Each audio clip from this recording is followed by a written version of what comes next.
Payg'ambarimiz sollallohu alayhi va sallam Baroat kechasi haqida Sha'bon oyining o'rtasida kechasi ibodat qiling, kunduzi ro'za tuting. Kun tunga yaqinlashganida Alloh dunyo osmoniga tushadi va mendan kechirim so'ragan yo'qmi?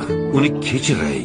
Mendan rizq so'ragan yo'qmi? Unga rizq beray. Musibatga uchragan yo'qmi? Unga ofiyat beray deydi degan ekanlar. Oldimizda shunday imkoniyatga to'la kecha bor. Yo Rabbiy, agar bizni ismimizni g'ofillar daftariga yozgan bo'lsang, u yerdan o'chir.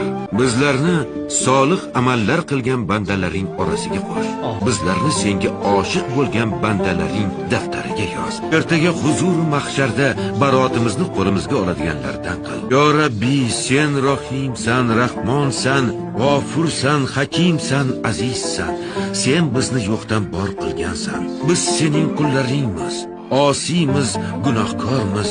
Afvinga tayanib isyonkor qullaring orasiga kirgan bo'lsak, bizlarni kechir. Amin.